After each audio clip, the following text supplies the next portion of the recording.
All right. I want to thank our sponsors for tonight, for this session. We actually have CorFire is going to be speaking tonight, and Maya, excuse me, is also going to be on our board as we speak. So thank you all for coming, and also our association sponsors. Tonight we're going to cover some updates for this year because we are going to be having 9 general sessions, and I spoke about this at the last meeting. So we are getting rid of the SIGs and the special interest groups. And as you can see, one of the interest groups used to be mobile money, and it's gotten to be a big project. So I wanted to thank you.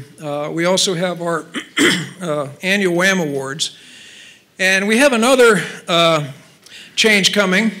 We're going to be handing over the speaker forum here shortly to a gentleman who's going to take on the president's role from now on. And I'd like to introduce everyone to a gentleman from Microsoft who's actually spoken at this before and has been with us at the Wireless Forum for many years. And I'd like to say to Meryl, thank you so much. I can go and relax and have my drink. And I'll turn it over to Meryl. Thank you very much. Thank you, Bob.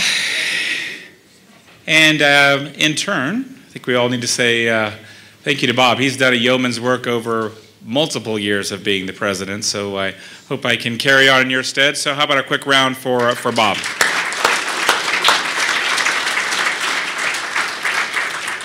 Thank you, Bob. And he was still pretty much coaching all of us up tonight, so we're not going to let him get away too far. So welcome to the January meeting, what's guaranteed to be the best wireless technology forum meeting so far this year. I want to go ahead and pretty quickly get moving and turn it over to our moderator for tonight. And you all will recognize him. He's moderated here before, I think in March of last year for our tablet forum, so you'll recognize him. It's Dr. Phil Hendrix. He's going to come up in just a moment, but I'll introduce him. He has quite a long bio. I just want to call out 3 interesting facts. He was the founder and currently director of immr. He also is currently an analyst at GigaOM They do a lot of consulting around mobile marketing and things in the space we're going to talk about tonight. So he's very qualified to be the moderator tonight. And also, one other interesting tidbit, he was a former professor at Emory and at some school up north, across the border from Ohio. I'm an Ohio State grad, so it's a little hard for me to say, from the University of Michigan. So come on up, Dr. Phil, and please be our moderator tonight. Thank you very much, Meryl. That's great. One of my favorite commercials is the one in which the Auburn, Alabama fans in their 80s trip one another. So that's the rivalry between Ohio State and Michigan as well. Delighted to be here tonight. We really have an impressive lineup of companies that are going to be speaking with us. So what I want to do in just a few minutes is tee up the topic. As Meryl mentioned, I'm a recovering academic, taught at Emory as well as University of Michigan for a number of years. But for the last 15, almost 20 years now, I've been in consulting. So most of the work that I do is on mobile, and over the last 18 months, much of it in mobile commerce. I am an analyst with GigaOM and have been writing a paper on mobile commerce for the last 3 months. I think I'll have a draft of it by the end of this month, so if anyone's interested, by all means, please let me know. This is an enormous market that's in transition, but on the verge of erupting. Just looking at some of the major players that are challenging the incumbents in this space, Google, Apple, of course, Facebook, eBay, PayPal, over the last several years, particularly over the last 18 months, nearly $9 billion. This was through third quarter of 2011, so it hasn't been updated, but there's hardly a week goes by that there's not some significant M&A activity, announcement, and the like. So I'm going to turn it over to our first speaker. All right, good evening, everyone, and glad to be here. And so what we're going to do is talk a little bit about our view of the landscape. I thought what might be helpful, just to kind of frame the discussion and the panel piece that we'll have after this, is to give you a sort of a sense of how we're looking at this space and the lens through which we see it and how things are changing.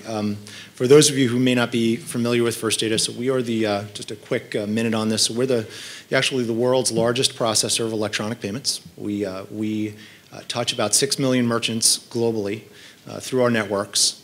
We also have thousands of financial institutions. So our business, if you look at it, is really kind of made up of two large practices. One around merchant acquiring, which is everything essentially from the buy button back, so whether that's in the physical or a virtual setting, and really driving authorization, settlement, the movement of money, reporting, and the like. I'd focus your eye on the lower left. The way we think about it is in the context of something we'd call universal commerce, right? This notion of the ability to really drive innovation in payments and commerce to address that broader set of needs before, during, and after the transaction. And really then informing and helping to inform issuers of those accounts as well as merchants with the data that on a permission-based, in a permission-based way can actually help in the targeting, the advertising, the things that can help not only drive increased footfall, but increased basket size, things that are critically important, for retailers. And for issuers, how do we begin to think about accounts maybe becoming a little smarter? Just a quick sort of sample here of some of those universal commerce solutions at work. So, many of these components we're proud to say and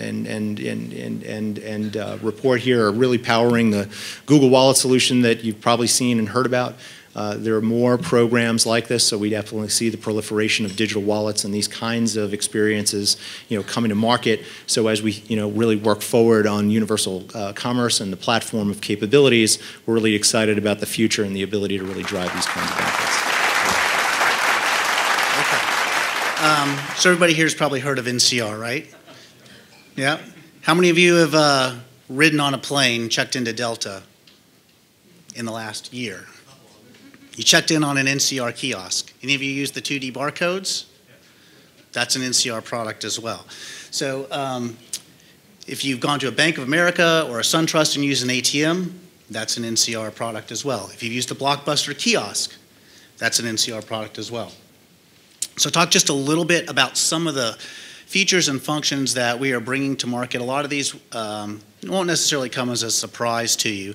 But what we're trying to do, particularly in the retail, is we're really trying to redefine the shopping experience for retail. And so we're looking at things like mobile-based POS systems. If you've ever been into an Apple store, you don't actually go to a cash register anymore. They're scanning the device right there, right on their iPad, giving you an electronic receipt.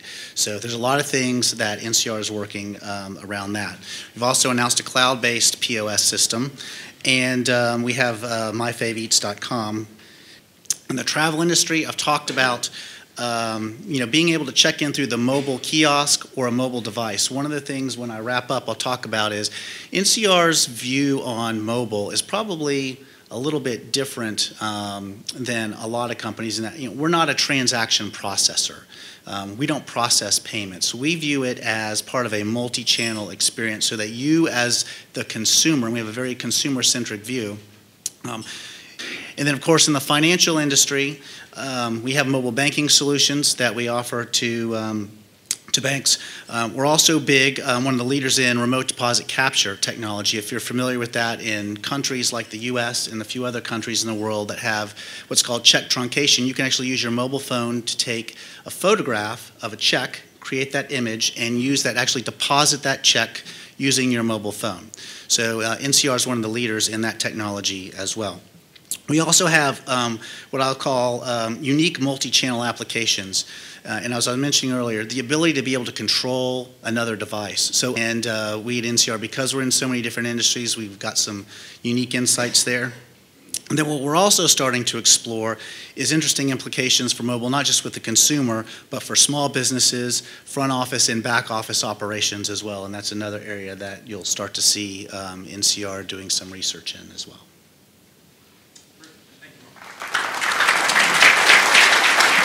Thank you. CorFire, most of you probably wonder, who is CorFire and what do we do? We are a mobile technology provider. We founded the company 3 years ago. We're headquartered up in Alpharetta, but our history goes back to Seoul, Korea, and it goes back 10 years to a company called SKCNC.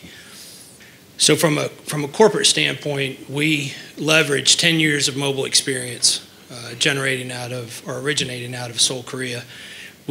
SK Group is a $100 billion conglomerate, and so we own SK Telecom. We also own the largest retailer in Korea, and very intertwined, I guess, in the South Korea marketplace. The genesis, again, of that really started with transit, and if you look at Korea today, we operate and process over 30 million transactions per day. We look at mobile commerce as really an ecosystem play, and it's really around allowing the consumer to live what we call the mobile lifestyle. So in the first 3 years, accomplishments that we've had so far, first and foremost is First Data and our partnership with them. And that really, as you'll see in the next slide, is really about getting payment credentials down to the phone, real time, in an acceptable fashion and time frame. It's not 3 minutes, it's 30 seconds. It's 1 or 2 clicks, it's not 20 clicks. And it's secure, right, which is a huge concern. And so, this is not a chipset that's always on. It's a chipset that's protected. It's down on the device. From a prepaid perspective, we looked at in our partnership with eCOMMERCE, which is the largest prepaid distributor and load network in the U.S. today. Very key partnership, looking as we've watched prepaid grow, over the last 10 years. We'll continue to watch that type of technology morph over to the mobile device as well.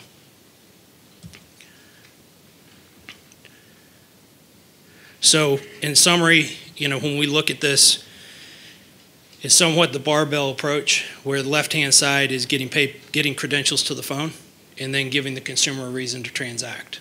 And as you've watched this start to develop and people will ask, well, is that NFC going to happen in the U.S.? My answer is it's happening today. The key is we've got to get payment credentials to the phone. So that's your credit cards. And so when you look at the left-hand side, Google, big disruptor, First Data, huge infrastructure play. And you start looking at Bank of America and Citi and Chase and MasterCard and Visa and PayPal's in there someplace. And, you've got prepaid in there. On the right-hand side, it's around the incentives. It's around where can I spend? Where can I use? Where am I going to get recognized? Right? Where am I going to be today? Where am I going to be tomorrow? Where am I now?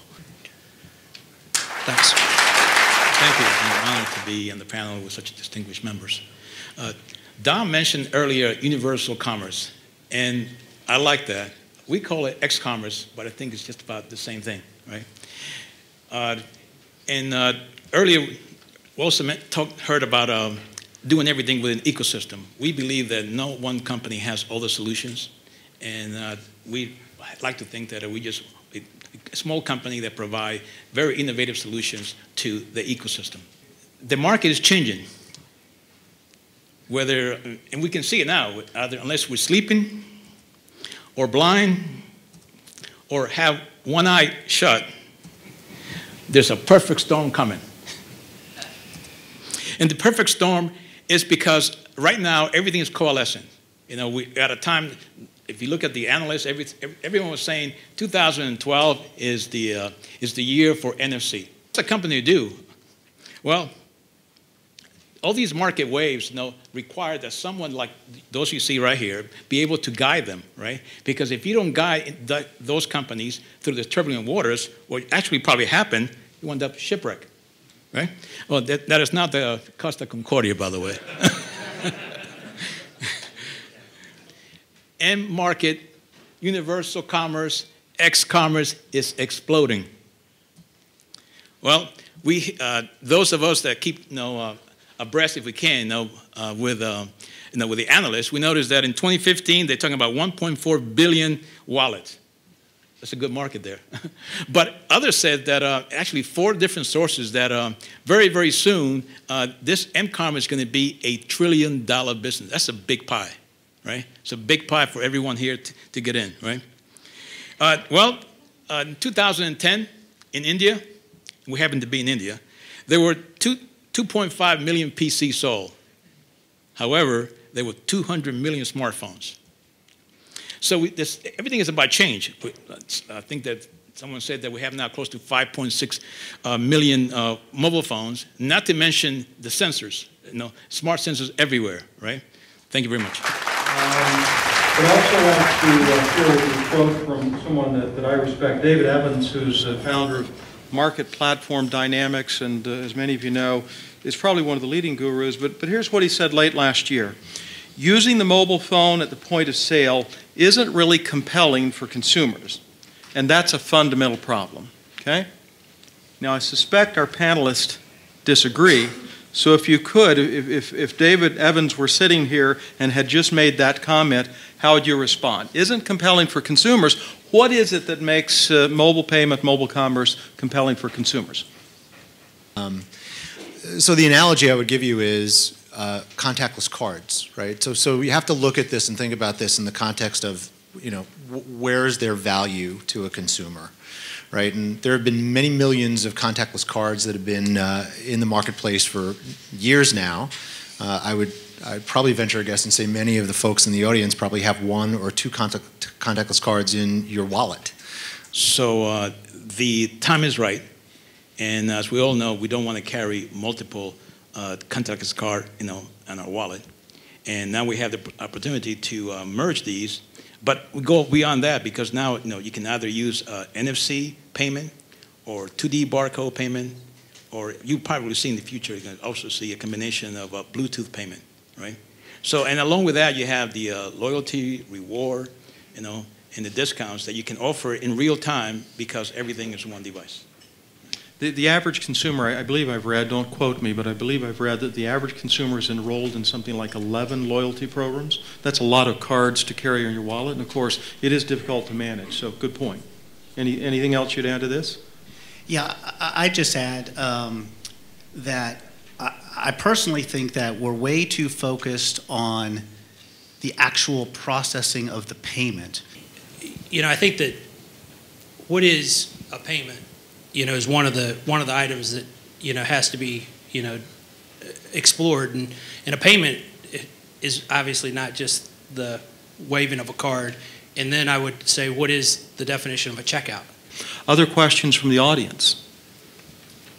Well, you're close and easy, so it's easy. Good to have a mic because I have no voice. So I'm Andrew Morris. I'm actually a director at Market Platform Dynamics, David Evans' firm. So that was his quote, not mine, but I'm with his firm. And I have a committee role within the National Retail Federation. So I'm interested in the retailer's point of view. Yes. How'd I do? That was good. And we could talk offline, but yes. All right. Okay. Merrill, thank you very much. Thank you. Please join me in thanking the panelists.